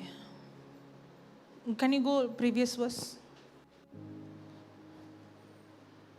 17th verse. Okay, 18th. For the wrath of God is revealed from heaven against all ungodliness and unrighteousness of men who hold the truth in unrighteous. Means everybody knows murder is wrong. You don't need the 10 commandments. You don't need to be a Christian to know that murder is wrong. Yes or no? Only if you are born in a Christian Catholic family, only then you will come to know murder is wrong. You shall not murder. Or everybody knows. Because God has revealed it to everyone. That's what the scripture says. For the wrath of God is revealed from heaven against all ungodliness. Everyone God is revealed. Put the next verse. That which we may be known of God is manifest in them. God has put in everybody where he has manifested, he has revealed his existence to every person. That's why I said you don't need to be a spiritually matured person to hear the voice of God. In fact, God has revealed himself to everyone. For God has showed it unto them. When anybody comes and argues with me, I don't believe there is God who exists. There is no God. I know they are liars. It's not that they don't know. In fact, God has revealed it to them, his existence. He has put that in them. In them. Not only in them. See the next verse. Not only in them. He's not only put it in them that God is real. Put the next verse. For the invisible things of him from the creation of the world are clearly seen, being understood by the things that are made, even his eternal power and Godhead, so that they are without excuse. God has put in their heart. At the same time, God is showing them from outside also. Everything, the whole creation is a witness. If you don't need to be spiritually matured, you have to little use your brain. If I tell you one day suddenly this camera popped up from anywhere, you'll believe? You use your brain. Somebody designed it. If somebody has to design this camera, this lens is much better than this camera. This lens is much, much better. I can see colors, I can see depth, I can see it so clear. If somebody says it popped up from nowhere and you called it as evolution theory, I would say you're a fool. This camera popped up nowhere, or somebody had to design it. You need intelligent. There is an intelligent design behind this camera. Correct? In the same way, there is intelligent design behind this lens. If you say there is no God, you're a big fool. You didn't use your brain. You might call yourself big scientist, PhD, but still I see you fool. You don't have brains. I'm sorry to say, the Bible says those who say there is no God are fools. I'm only quoting what the scripture says. Science proves the existence of a creator. You should be a fool to deny it. Little use your brain, you will know there is a designer behind everything that you see. Yeah, it's in Proverbs. Yeah, there are many scriptures that says. Yeah, praise God. Okay, now for the invisible things of Him from the creation of the world are clearly seen, being understood by the things that are made, even His eternal power and Godhead, so that they are without excuse. Put the next verse. Because that when they knew God, they glorified Him not as God. That means, man, in spite of hearing this voice in them, God speaking to them, not only through the inner witness, also through the creation, not only through creation, also sending people after people into your life. In spite of you hearing voice from inside, the evidence from outside, and people coming and speaking to you, it is we who purposefully ignore that voice because we are too busy. Because we have too many things in this world which is attractive.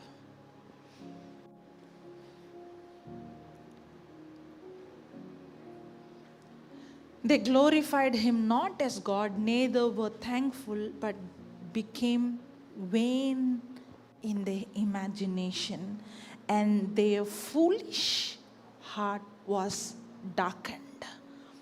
That means you and I can darken our heart in such a way where you can numb yourself, you become insensitive to God. Remember I told you, when you fail once in a time in exam, you will feel little bad, you will feel ashamed, you will be scared of punishment, of beatings. Once in a while you fail, one class you fail, every exam you fail, every class you fail, every subject you fail. You don't feel that. You don't feel that shame. By now it has become your lifestyle. You know why? Because your heart has become insensitive. That part of my life is still helping me. In many areas I am insensitive. I don't care. You don't know from where I came from. If you criticize me or talk something bad of me, forget it. I don't care about it. That did help me. It does help me even today. I don't care. That's why I don't go and prove to somebody, no, that is not what I meant. That is why I think. If you think, you think. Now, that means we all can become numb or insensitive in certain areas of our life. We can harden our heart. It's, those who call there is no God, I don't believe in existence, God, I don't hear even, that's why Jesus said, is your heart gross waxed? He used this word.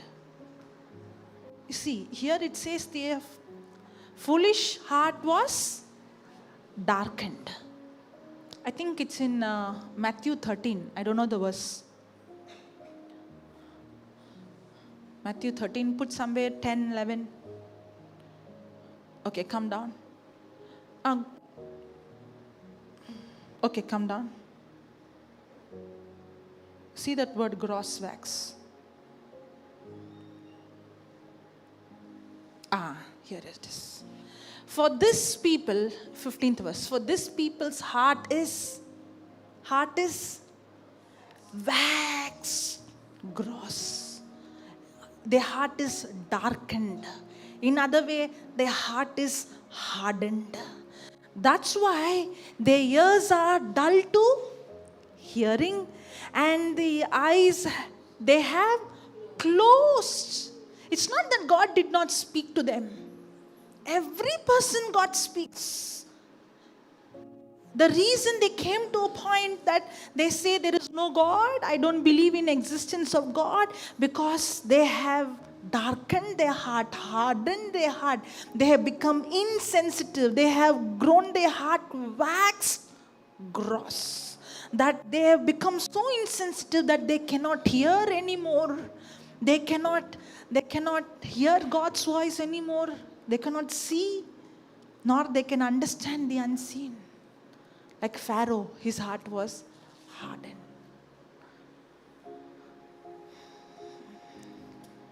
Maybe we are born again. Maybe now we are new creature. Maybe now we have the Holy Spirit in us. But our soul is still hardened. That's why I am finding difficulty to hear His voice. It's not that He is not speaking. It's not the problem with God not speaking. The problem is my heart is hardened.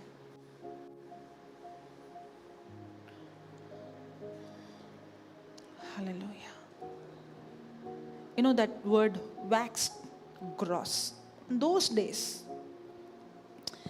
olden days, you know how they make candle? They take the wick and they dip into the hot wax. And they would remove the wig out. And then they allow it to cool down. And then again they dip and there is another coating. And they remove it and then it cools down and they dip it and there is another coating. And this goes on and on and on and on. One layer after another layer, after another layer, after another, then it becomes gross, thick wax.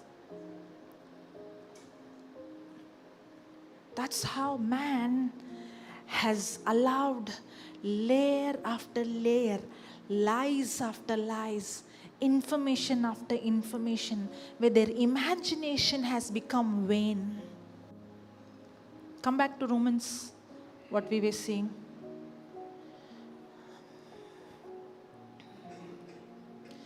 Because when they knew God, they glorified Him not as God, neither were thankful, but became vain in their imagination. Vain in their imagination.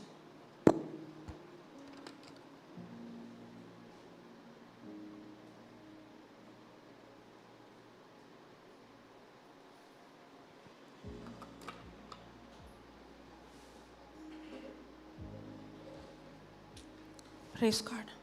You know, imagination. Sometimes people come and say, oh, I get violent imagination, I get bad imagination. Remember, your imagination is what is the result of your input. What you see and what you hear is going to produce that kind of imagination. If you are going to see things ungodly, if you are going to hear things ungodly, read things ungodly, those things which you read and hear is going to produce ungodly imagination. It's not that God was not talking to them, but instead of being grateful to God, when they heard the voice, what did they do? They began to feed themselves with lies after lies, information, and that too the time we are now. Earlier, if somebody wants to do something wrong or want to watch something that is, it was not easy like now, right? I don't think any child would have access to pornography on those days. But it's not so. It's not so. Anybody can have access to anything. And the children are so smart, they can even hide those apps the parent doesn't even know.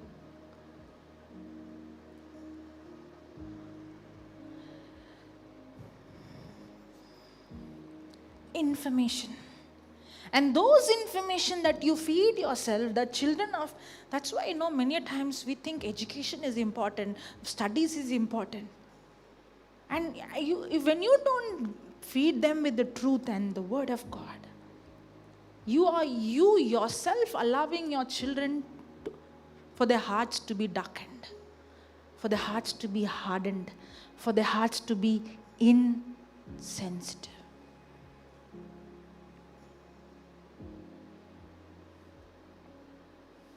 It is we, many times some people don't want to be alone. Have you seen that? Even if they are alone at home, TV, radio, everything will be loud. Do you know that? Maybe you might also experience. I cannot, somebody should be there and somebody should talk, or something I should talk, or something I have to do, or something should play. You know why? The moment I'm quiet, that voice that speaks to me might disturb me. I numb my heart by keeping myself busy and busy. That's why I see some people, they want to work and keep busy. If I don't keep busy, then my mind will go off. Actually, you know what you're doing? You're trying to make your heart insensitive to the voice of God. That's why you cannot be quiet. Because that device God put in you begins to talk to you.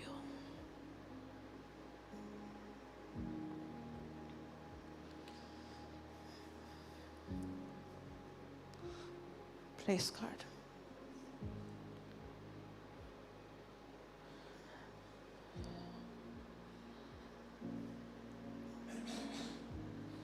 How do you think Abraham heard God's voice so accurately?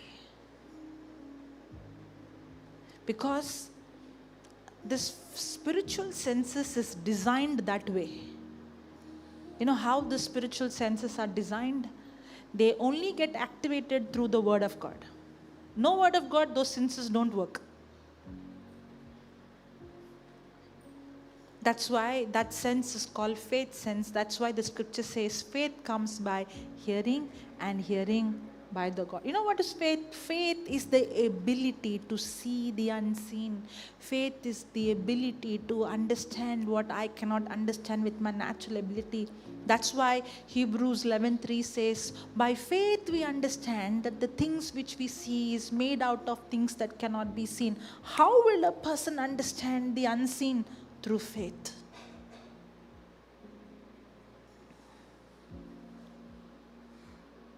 That's why Abraham was a man of faith, father of faith. Why? Because he had made his spiritual senses so sensitive that he could see and understand the unseen. That's why Hebrews 11:1 says, now faith is the substance of things hoped for, the evidence of things not seen. Faith is the assurance of the unseen things. Faith is the substance of the unseen and the conviction of things that cannot be seen.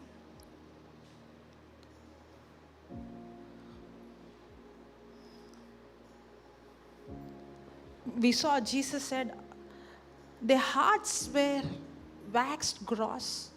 That's why they are dull to hear, nor see, nor they couldn't understand. In another way, okay, put that spirit, soul, body. In another way to say, this soul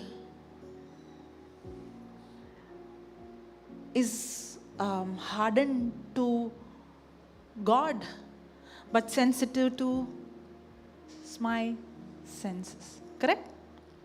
The soul is hardened to God, but that's why what God says is difficult to believe. What my symptom says is easy to believe, because I'm very sensitive to what I see, hear and smell, but I'm very hardened to what God says.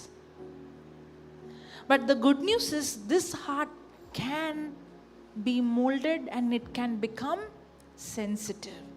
Now, how did the heart become hardened? Remember that layer after layer after layer. That's how my heart became hardened. In the same way, layer after layer, day and night, when I study the word, when I hear the word, when I speak the word, when I meditate the word, when I imagine the word, layer after layer after layer, my heart becomes sensitive and sensitive and sensitive, where I can reach a place where I can accurately acknowledge, recognize the voice of God. That's good news. It's not that only some special people hear voice. The difference is your heart is hardened, their heart is sensitive. God speaks to you the same way He speaks to them, but your ears are dull to hear because it is hardened towards Him.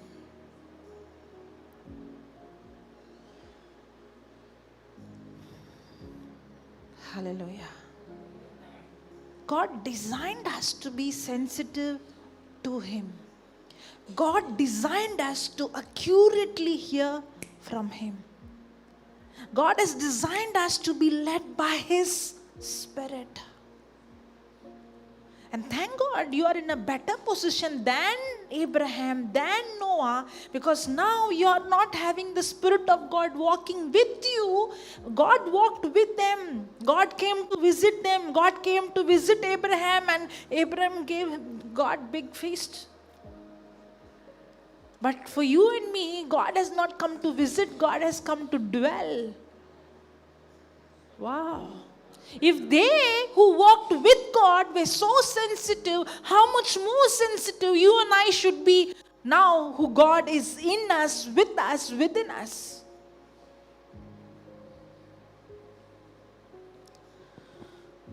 Praise God. When I began my journey, I did not understand this. I was trying to hear the voice from outside. But when I began to realize this truth, I asked, Lord, I'm sorry. I realize you are talking to me 24/7. Constantly, you are speaking to me. Constantly. There is not a minute that He stops speaking to us. He's speaking to every person here.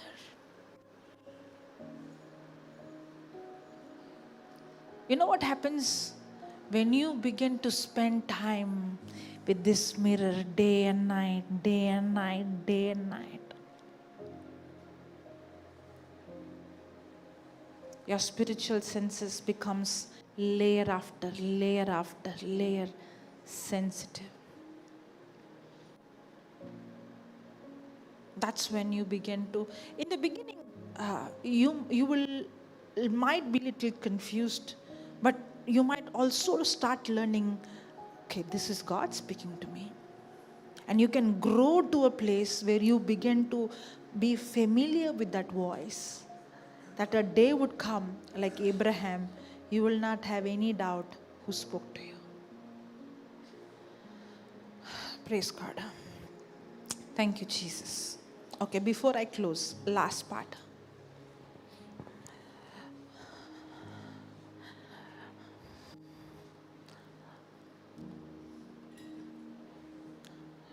My emotions, my feelings, the answer for the question you asked. The emotions and my feelings is what is controlling my life, correct? That came as a curse. God did not create us to be governed by my feeling.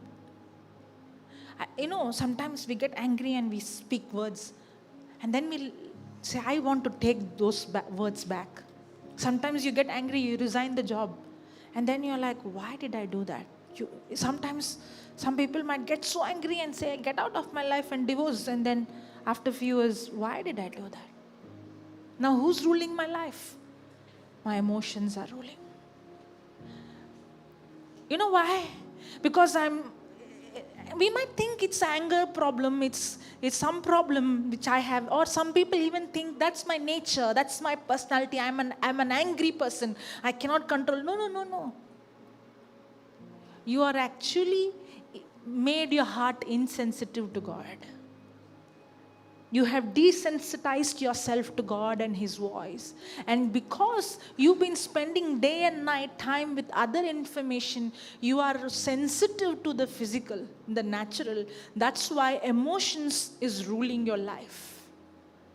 That's why you don't have control over your anger, your bitterness, your fear, your worry, but rather that worry is ruling, that fear is ruling, that bitterness is ruling, emotions is ruling. That's a cursed life. That's why we saw there is a flesh and the spirit are contrary to each other. The reason why my emotions are ruling me is because I have been hardened to God. I have made my heart insensitive to God. That's why my emotions are ruling my life. But there is a good news. You can reverse this process, but the reverse will not happen one day. It depends on what you invest your time for. If you're going to invest your time for the things that you see, hear and smell, the things of the world and the information, no matter how many people lay hand and pray, how many people cast out demon, how many retreat you come, your heart is going to still be insensitive to God. But if you spend time every day, because you cannot connect to God with your physical, natural senses. God is a spirit, and the only way I can connect to Him is through the Spirit. And the only way I can connect to God's Spirit is through His Word. And now when you begin to spend time day and night with the Word of God, that's when you become sensitive to God's voice. And now when you become sensitive to the Word of God, to the voice of God, you don't allow emotions to control you. You allow the Spirit of God to take over your emotion.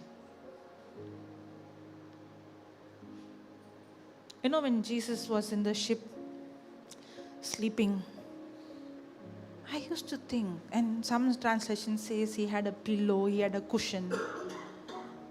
And it also says the boat was filled with water. I used to think, how did he sleep in that storm and wind and breeze and thunder and lightning? And these people must be waiting. Now when the ship was about to sink, they have no option but to go and wake him. It looks like Jesus cannot see or hear or feel anything. It looks like he's insensitive. Exactly. You know what? If you are sensitive to God, by default, you become insensitive to the natural physical world. It doesn't mean you can't. Jesus was not blind, okay? He could see. But that did not impact him. Because it's a process. You cannot be sensitive to both. If you are sensitive to the physical, by default, you are insensitive to the spiritual. The more you become sensitive to God and His Word, your heart by default becomes insensitive to the physical. That's why the physical is no longer going to rule you, because your heart is gone to a condition or place of being numb or insensitive to the physical situation. That means you and I can spend, it's not our willpower, it's not our good works, it's not all those things. No. It's when I spend time day and night to study His Word, hear His Word, meditate His Word, spend time with Him, praying in tongues, layer after layer after. Maybe when that one layer comes, nothing big difference you can see. When the candle, when the wig or the string which was dipped inside, maybe when that one layer did not make much difference. Maybe when you're studying the Word of God, when you're hearing the Word of God, when you're praying in tongues, it looks like there is no much difference. But that's how it works, layer after layer after layer, where you slowly progress, that you become extremely sensitive. And the more you become sensitive to this mirror, to this Word of God, you become hardened to the situation, to the problem. Now, the problem, the emotions, the feeling does not control you, but you allow the Spirit of God, That's when you see victory and deliverance in sin and the influence of sin in your life. Hallelujah. Did you get that? Praise God. Let's close our eyes.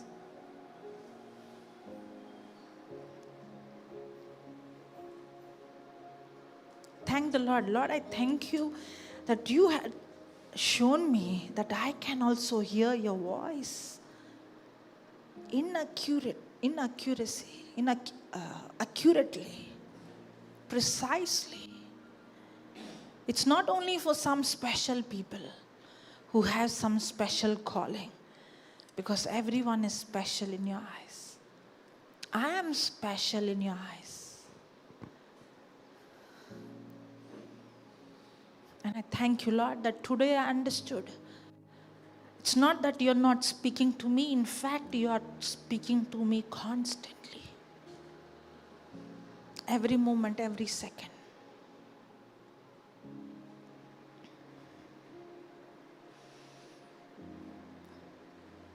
And today I understand what I hear, what I speak, what I see, what I meditate, what I imagine is what going to decide whether my heart is going to be sensitive to you or my heart is going to be insensitive, hardened towards you. And today I understood, the more I spend time in studying the word, hearing the word, speaking the word, imagining the word, knowing you, spending time with you, my heart becomes more and more sensitive to you, to your voice. Thank you, Father. Thank you. Lord, I'm sorry for the time that I wasted. Lord, I'm sorry, Lord. The time I have spent in social media, in chatting, in gossiping. It's I who darkened my heart. It's I who, in spite of that little still voice, I failed to be thankful. I failed to glorify you.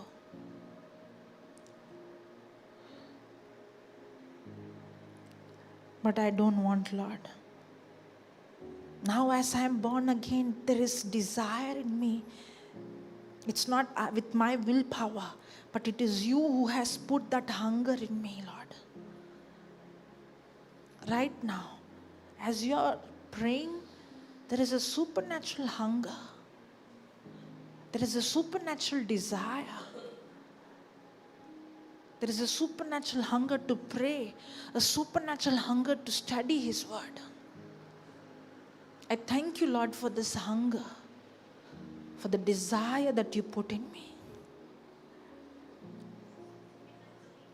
to study your word, to know you, to pray in tongues. Because when I pray in tongues, it's the spirit part of me where you are, the spirit part of me where I'm perfect, that connects to you.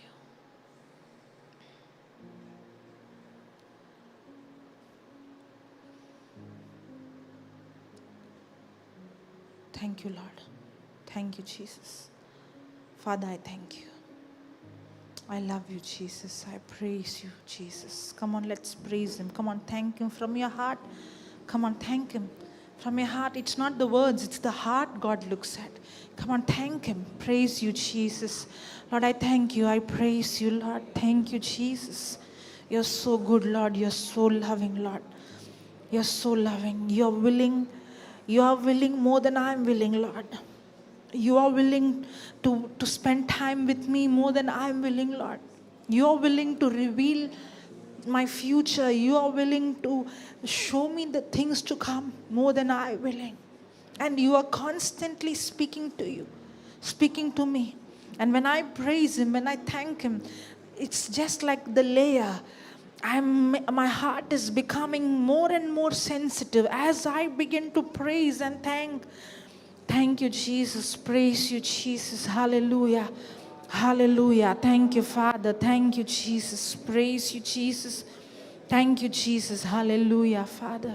Thank you, love you, Jesus. Praise you, Jesus. Thank you, Jesus.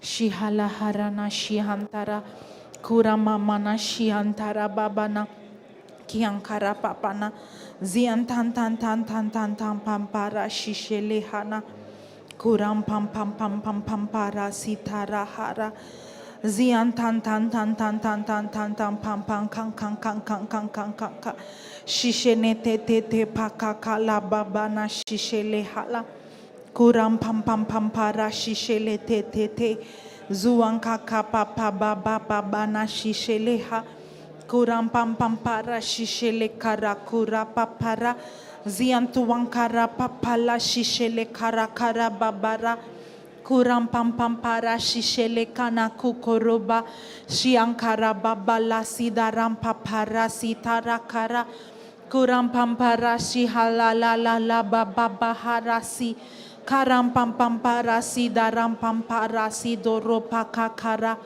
kuram pampala sihantala baba kakaba shihantara mamala sidorom parasi korom parasi darantoro so ko shiankuanka kakaka baba baka kaka baba baba zuanka baba kaka baba kaka mama mama papa baba kuram pam pam pam pam pam pam kang kang pam pam pa zuang kang kang kong kong chin chuang kang kong kong kong pam pam pa kung kong kong kong papa la si do so zian tuang kang kan chin chon pam pa la harasi daraba kuram pam pa la si daraba baba harasi ula barasi antuang karaki siang kuang kala bahala si daranti angku siang kuaharasi daram parasi daram papa kuram papa la harasi darasi koko parashi siang kung kong pamparazi dalati tarasi dorotoro sokoko shikaka la si kala mama kaka babarasi tata kuna baba la halaka kaka baba shihanka kaka baba barasi to shishele te kaka baba rasi toropa kuram pam pam pam bam bam bam ba harasi shikara karam pam pam pam pam pam kan kan chin chon zin tan ton pam pam pam pam pa kuram pam para sidaran si so zun ton pam pam pam pam kan pahara shishele te baba kakala baba la hala shiang kuankara baba la sidaran toro papa kuram pam pam para sidorom papa baba sian tan bam bahara sidoro babala shikara babana sitara mama papa harampa shishele halahana karapahana kurapa halahana hana hara sikara baba. Praise the Lord. Hallelujah. Thank you, Jesus. Let's give the Lord a big hand. Thank you, Jesus. Praise you, Father. Thank you, Jesus. Hallelujah. Hallelujah. Praise God. Okay, let's go for break. Praise God.